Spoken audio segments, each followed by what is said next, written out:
Katie Ann Olson in her full-time career has been a special education teacher for the last 14 years and is now an Amazon best-selling author.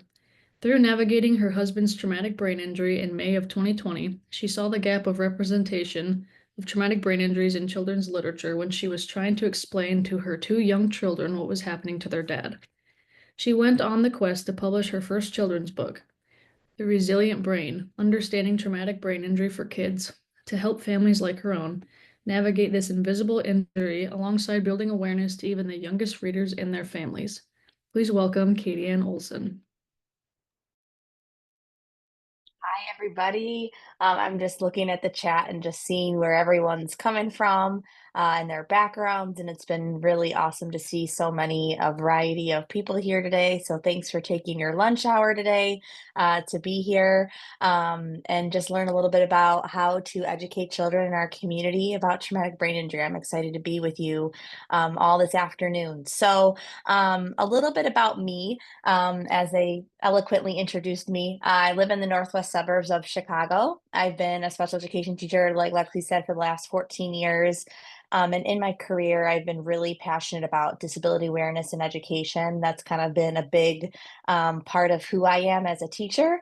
And now I'm able to turn it into my lived experience, which is a unique perspective that many don't get to have. So the tables were turned a little bit on me. Instead of leading the meetings, I was when we were navigating my husband's traumatic brain injury, being on the other side of the table. So and with that, now I'm a children's book author, which is really awesome. I think that's every like elementary age teacher's wish and goal to experience. And I'm just fortunate to be on this journey.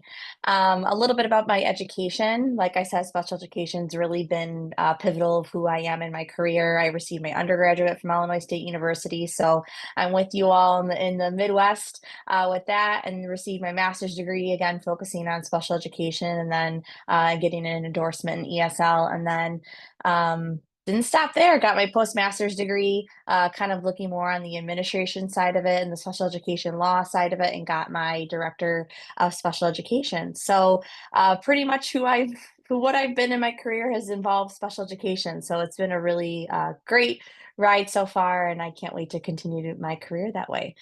A little bit about our agenda and goals. So, we're going to briefly talk about main talking points about traumatic brain injury and then really dive into how do you educate children and the community on this. There's actually really interesting, a new survey that just came out from the Brain Injury Association of America. I'd like to talk a little bit about that, some strategies, some resources, and then give you guys some time of reflection. And if you have any questions, give you some time to be able to answer. Hopefully I can answer those. So that's a little bit of a goal. And to start off, happy Brain Injury Awareness Month. So March is Brain Injury Awareness Month. Um, you'll see in the brain injury community a lot of blue, a lot of green. And March is like kind of like the Super Bowl of brain injury. So it's been really excited to kind of close out this month with this webinar to talk about awareness and education, because that's such a crucial month right now for those in the brain injury community on how to build awareness and educate the world around us. So I think this seminar could be, perfect timing. And then I just wanted to share this video or this picture. I actually was fortunate enough to go with the Brain Injury Association of America this March, actually, and be on Capitol Hill in Washington, D.C. To again talk about awareness and education and really advocate on Capitol Hill. And it was an incredible experience. If it's something, and this is kind of what you're passionate about, I highly recommend it. All the information is on the Brain Injury Association of America's website, but it was a really empowering moment. We had over 400 people this year throughout the 50 states to really represent our country on building awareness and education. So I just wanted to put that out there. And it was a really unique and incredible experience. It was my first Capitol Hill experience on advocating, meeting with Congress members, and it really kind of summed up and made me passionate to come here and share kind of what I've learned and what I've experienced and how you can bring that into your local communities. So just a little bit about that. And I know when you talk about professional developments, you're always like, what does brain injury mean to her? So, a little bit about our story. So, on May 18th, 2020, my husband Chase was doing construction and fell from a two-story townhome roof onto concrete and sustained a traumatic brain injury. And so, when at the time my two children were 11 months old and 3.5, almost 4, so we were in the height of COVID. It was like really an awful time to experience things in the medical world. But that's a little bit about our story of just how we got here and how TBI and what that means to me. So went from a role of being a wife and a mom to then, having to switch gears and turn into that advocate role and to be a caregiver, supporting my husband and our family and our friends navigating this. So that's just a little bit about our journey of just how we got here and what brain injury means for me.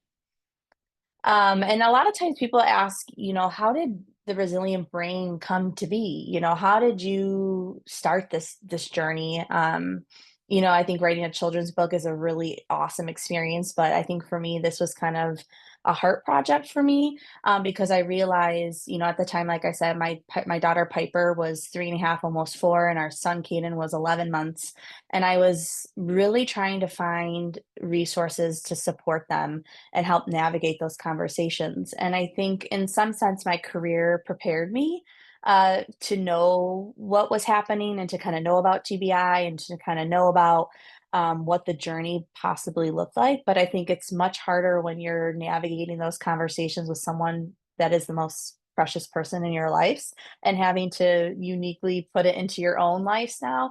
As a teacher, I was looking for resources for kids and how to have these conversations and to talk about the brain and to talk about what happens when the brain gets hurt. And I literally was searching the libraries and Amazon and websites and for hours and hours, and I kept hitting dead ends. And it really was an aha moment when I sat down my daughter at the time to kind of explain what was happening and, why dad wasn't home and he was in the hospital, that there was no representation of this common, very common, and we'll talk a little bit about that in a little bit, injury that affects everybody. And it was alarming because as a teacher, I utilize children's books all the time and online resources to kind of supplement, my curriculum as a teacher. And to find that there was really nothing out there, it was really eye opening to me that there was a huge representation gap and we had to change that. So that's how the resilient brain came to be. Just talking about what was happening in our own family and really just trying to come up with a guide and a resource for families. And, yes, as a children's book, but a lot of the feedback I've gotten has been, wow, as an adult, I even took away something from this. And, when I was I waited actually quite a few years until after my husband's accident. So I started publishing in 2023, kind of started this journey. And it was really interesting because I wanted to wait and find the right time for this to kind of go through that lived experience of going through ICU time, going through inpatient rehabilitation and day rehabilitation and outpatient rehabilitation to kind of really gain that perspective from the whole gamut of traumatic brain injury and what that means for someone in the whole unique timeline that it could be for everybody. So I wanted to write it in the perspective where I felt like I had enough lived experience to kind of really accurately portray what families and children and those who are navigating this invisible injury, to really give them a true understanding of that whole journey of that timeline of healing. And so I published last summer, and my goal is to just help families and those who are going through this. My incredible illustrator Yana Kozak just was incredible to work with. And I wanted to be sure this was created in a way to give families hope. And yes, it goes into what a traumatic brain injury is and the unique parts of the brain. And, but I think the biggest thing is the message of hope and resilience and how to instill that in yourself as yourself, if you're the one who's been injured, but also, you as a family, because a brain injury, as many of us know, it not just impacts the person going through it, but the whole family unit. So I wanted to be sure it was bright and encouraging and really gives a message of hope and resilience. And just a quick review, when I'm looking through the chat, there's a lot of you from really awesome, incredible, unique backgrounds of counselors and therapists and, those in the medical world. So I don't want to be too laborious and, and some of you might know this, but I feel like a quick review is a really great for those or you are just starting off in your journey of education around TBI. So just a quick review about traumatic brain injury. So there are two types of brain injury, a traumatic brain injury, which is also known as TBI, and that's where trauma to the brain occurs from an external force. And then there is an acquired brain injury, an ABI, or it's also known as a non-traumatic brain injury, and that's where internal factors of the brain, such as stroke or oxygen deprivation, occur. And then within the type of brain injuries, there's focal or diffuse. So focal is where the injury is identified to a specific area of the brain, where a diffuse, it can cause damage to several parts. So that's where neurons can be sheared or torn, and it's more kind of widespread throughout the brain.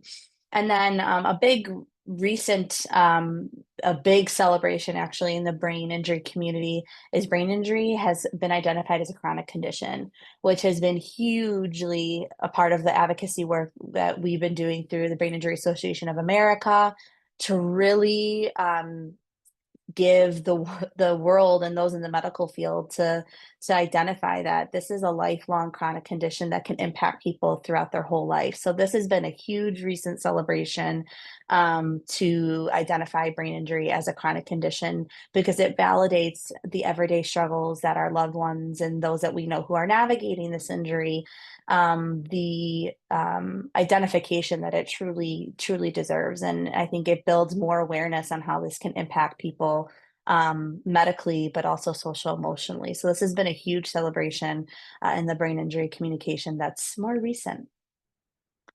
And then just another thing, you guys have often probably heard, we've met one person with a brain injury, you've met one person, and no two TBI recoveries or experiences are the same. And that is so uniquely true. When you are navigating your patients or your loved ones, that's the hard nature of TBI. There's no concrete black and white game plan. And I think the unique thing is that makes it complicated is how invisible it is. I mean, if you looked at me and my husband side by side, you would not know that my husband had a traumatic brain injury. You wouldn't know that he had to learn how to rewalk or how to basically, speak again and recall words. And I mean, you would never know that from the outside. And I think that's where the awareness and the education piece is so vital because it is a harder injury to see for some of those who are navigating the internal struggles of the cognitive processing and how to navigate especially in the younger dynamics. If you're in a classroom with kids and trying to understand if Sally has a traumatic brain injury, how that impacts their social emotional with friends and how they're navigating the classroom. So I think especially when we're dealing with younger populations, this point is so unique to be sure that we're educating kids to see the invisible nature of this. And then also concussion is a traumatic brain injury. So if you aren't familiar with that, they classify it as a mild traumatic brain injury, but many of those who are navigating concussions, the long-term side effects of concussion are not mild by any means. But I think that's also a huge awareness piece when we're talking about educating. It's these five big points that I would say are really crucial when we're talking about how to build awareness and educate those around us.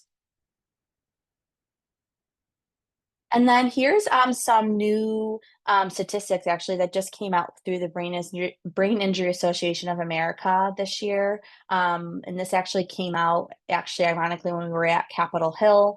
And these statistics are wildly drastically different from what we were seeing. And a lot of the biggest thing is we're really seeing um, we're really pushing from a global aspect of really giving a national action plan so every state is on the same page. We're quantifying data in a really powerful way to really be sure that we are, when we're looking at brain injury statistics, they're very grossly underestimated.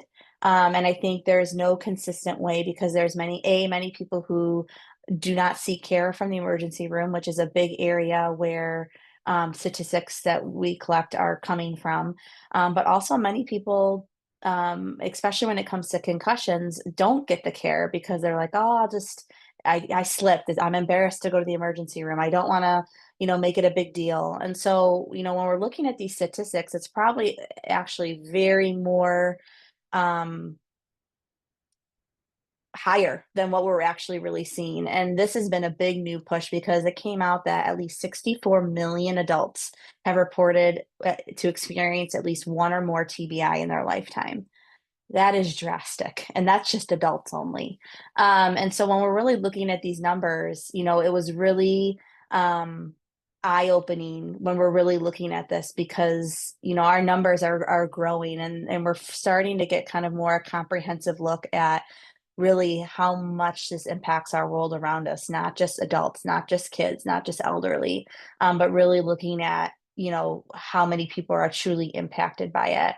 And so, each year, 1 in 10 children experience a TBI. So, for some of you who are in education, if you're in a classroom of 20, 30 kids, you're looking at 2 or 3 in that classroom in their lifetime are going to be experiencing a TBI. And so, when you're looking at that from, at least in my perspective of just a classroom, that is a very high number of students who are going to be impacted by this injury. So, these new stats are very eye-opening, and I think it's a lot of way of empowerment in some sense because, when we're looking at, research and new studies and really trying to give those a comprehensive look from not only a community aspect, but from a federal and global aspect, we have a lot of work to do. And I think, these stats, alone are a great segue for us to really empower ourselves to be aware and gain knowledge.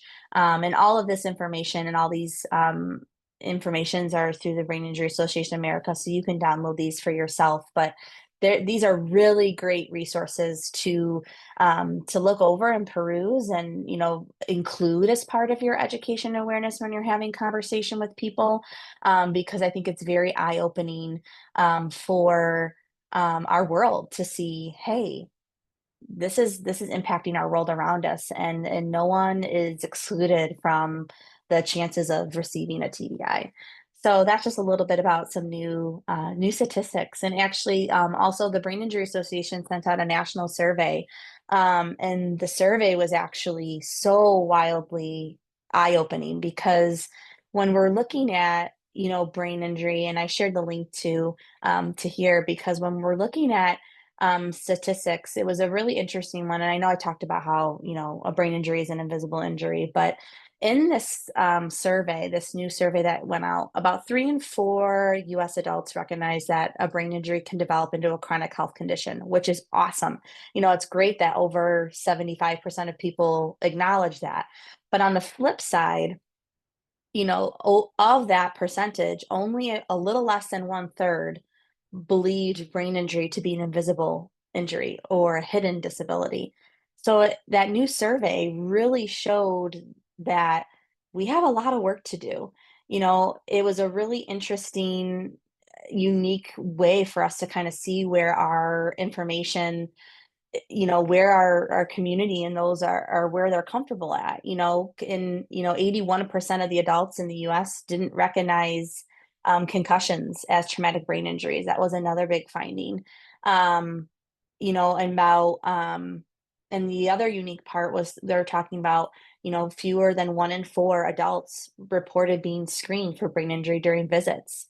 You often go to the doctor and they check your heart and your lungs and, your reflexes, but oftentimes brain injury isn't even in the conversation of, hey, have you ever had a blow to the head, or hey, have you ever experienced, being knocked out while you were, or being roughed up, with, sports, or, those conversations, are alarmingly saying we need to start having these conversations with our healthcare providers to really be asking, is TBI or brain injury impacting you? And could that be X, Y, or Z, a potential look at when we're looking at some of these symptoms that we're seeing, especially when we're looking at mental health.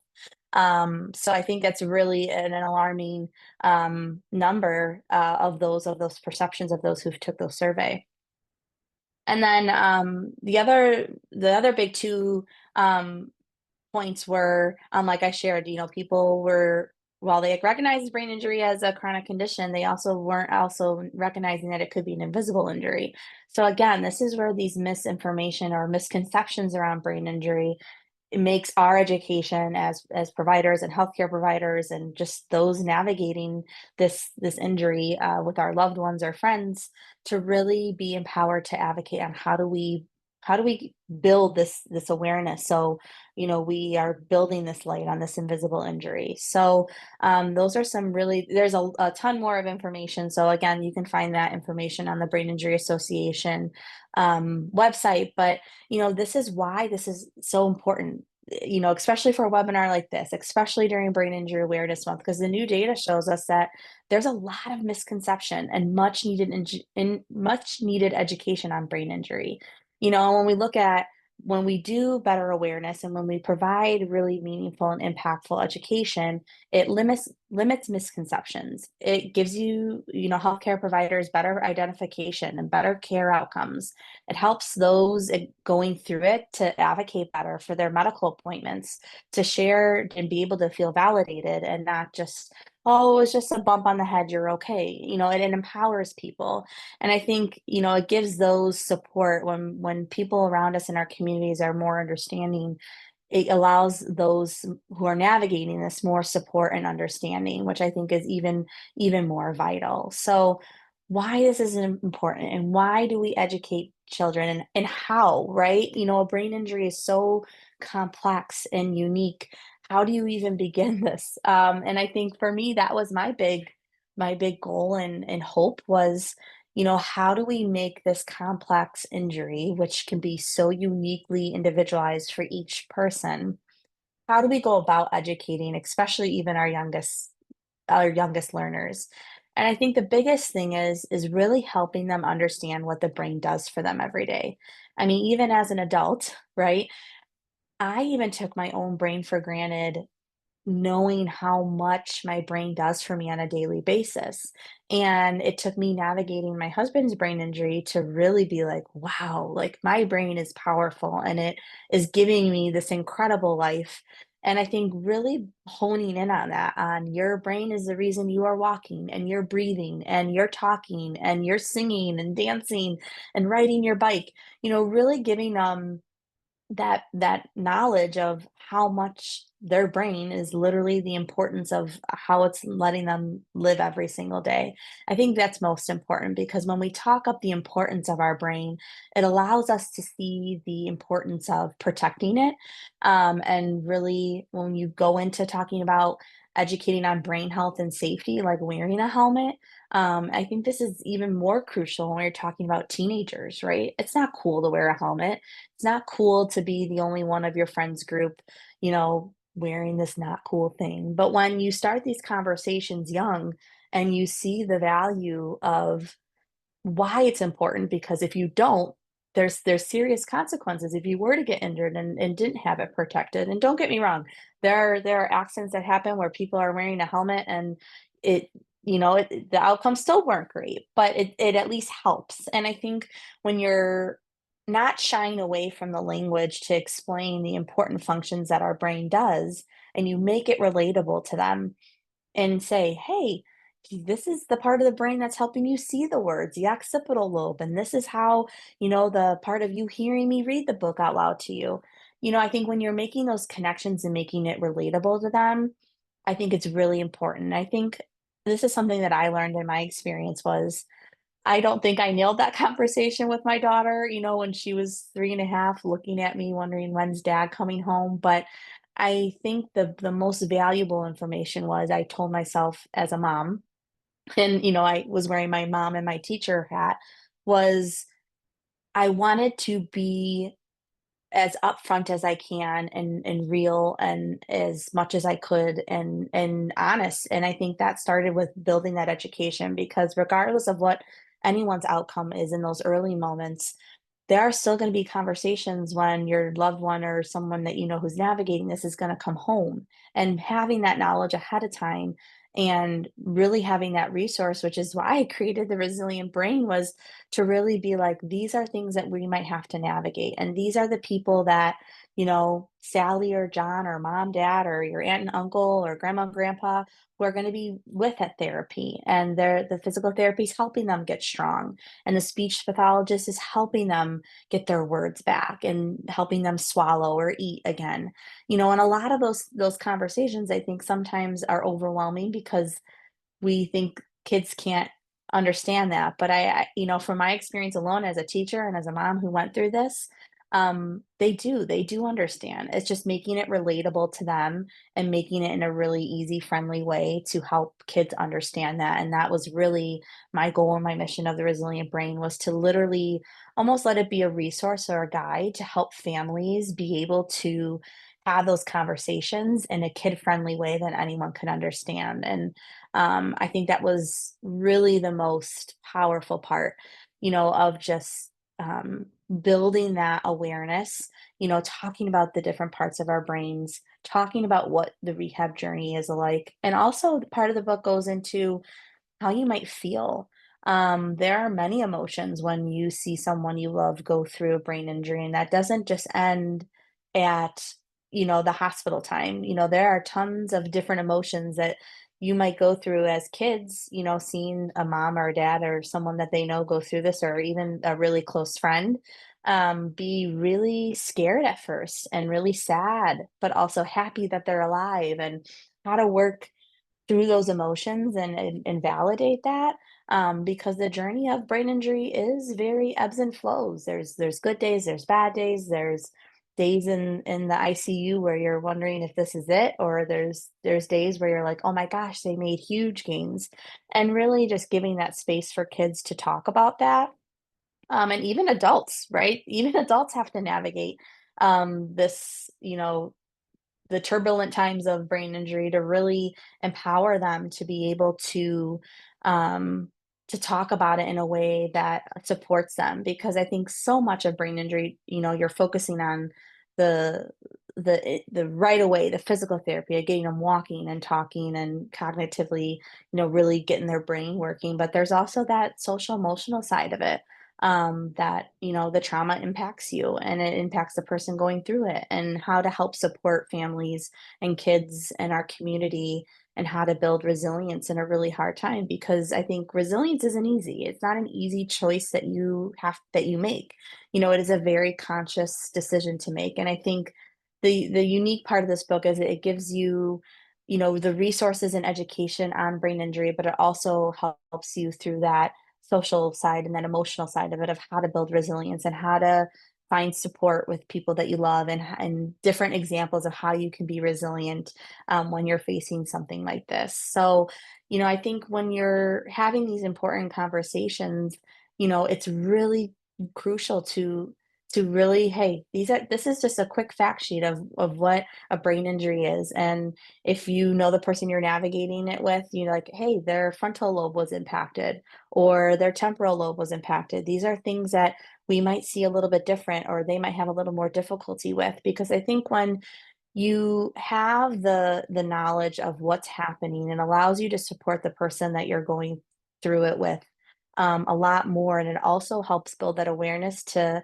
help the people supporting you around it. Because I think sometimes when people are going through this, they want to help, but they don't know how to help. They don't know what to experience or how, he or she's going to be. And I think when you're front loaded with that knowledge and awareness, it helps families navigate the conversations with their loved ones. It helps school teams support, general education teachers. It really, when you get everyone on the same page who's understanding and collaborative, it really, I think, makes a drastic impact of quality of care and just that collaborative effort, which this injury takes a village. And if you're not collaborative and you're not supportive, I definitely feel that that definitely impacts someone, especially for someone navigating it and really their loved ones, because I think these are hard conversations to have.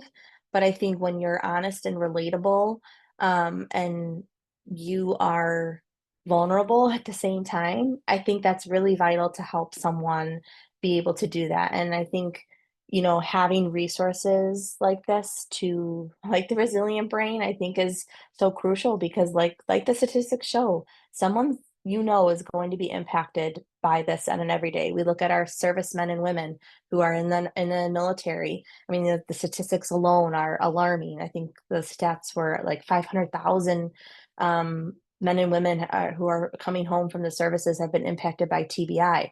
You know, e- Everyone around us has the equal opportunity to be impacted by brain injury. And I think when we have a community that's knowledgeable and really um, advocates for awareness on brain injury, I think allows our supports for our community to be even stronger.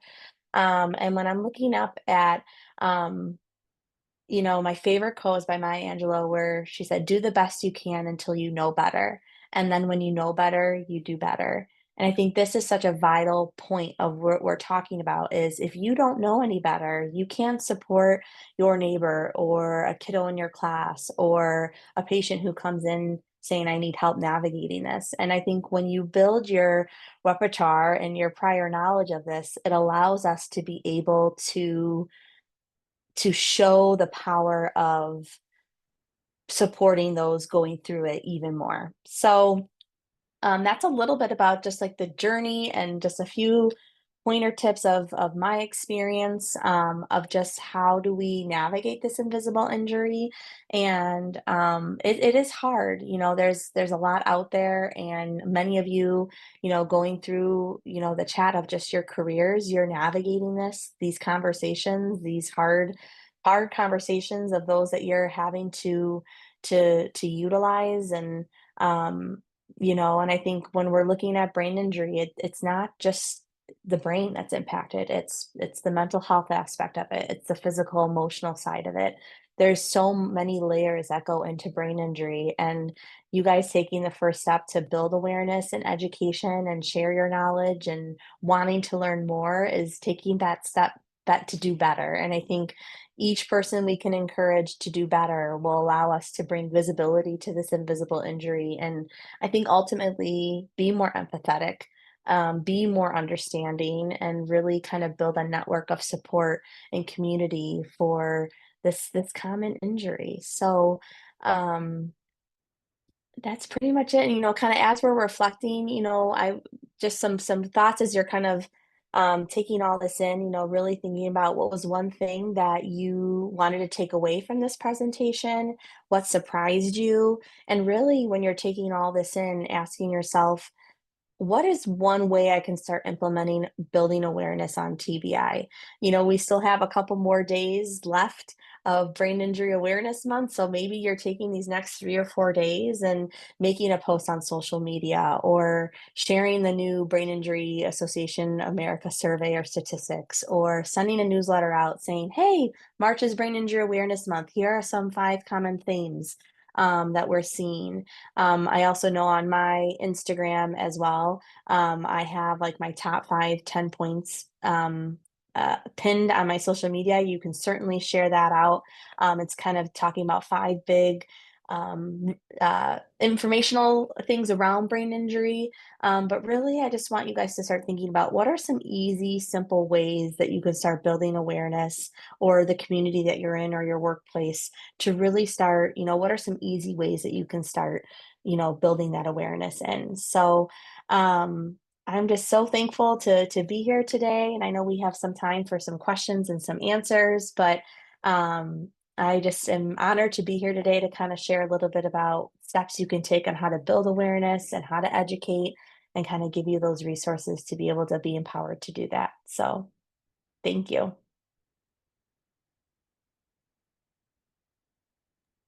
Thank you so much. If anybody has any questions, could you please put it in the chat?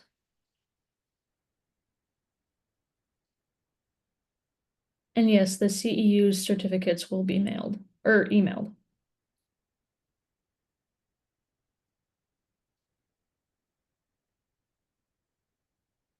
Yeah, so you can actually you can buy the book at two different places. You can get it through Amazon.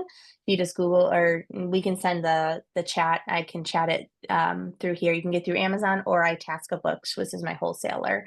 If you are in the educational world, or you need a little extra resources, please email me. I have a fun comprehension packet. I have I Spies and coloring pages that I can certainly email you over to be able to send that over to you as extra supplements. So as a teacher, I always have those extra resources. So that way you are able to support the book or any resources that you need as well. So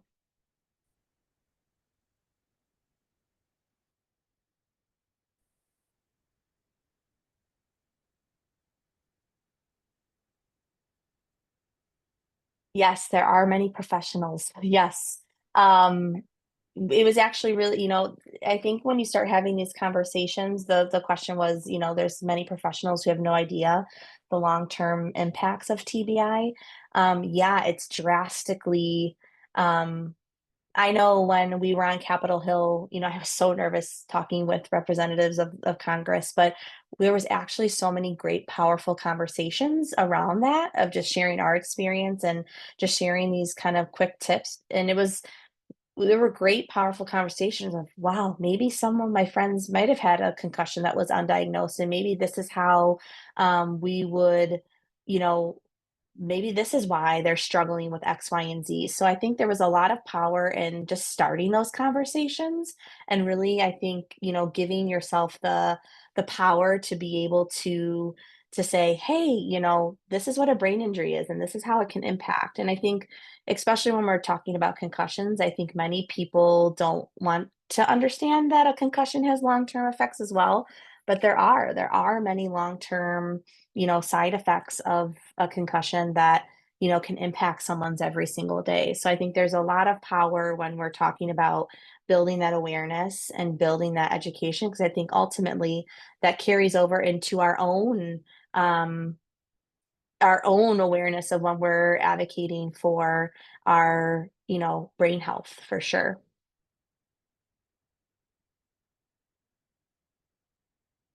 And then I just put those chats in or the links to the book if you're interested in the chat as well. And if you would like more of those resources of coloring pages or a comprehension packet, feel free to email me. My email is right here as well. And I'm happy to email those over to you. Um, Okay, I'm I not. was I Oh, was just looking at Carla about, is there a PowerPoint to share? You know what? I don't have a PowerPoint to share, but there is, if you read the book, The Resilient Brain really goes through um, kind of what a PowerPoint would kind of talk about. But if it's something that you feel would be beneficial, I'm happy to create something and email it your way. So Carla, if you want to just email me, I'm happy to kind of come up with a fact sheet. But really walking through a read aloud of the book will definitely help kids understand and have a lot of great conversations along with the educational resources that I created. So if you want to just shoot me an email, I'm happy to email that over to you.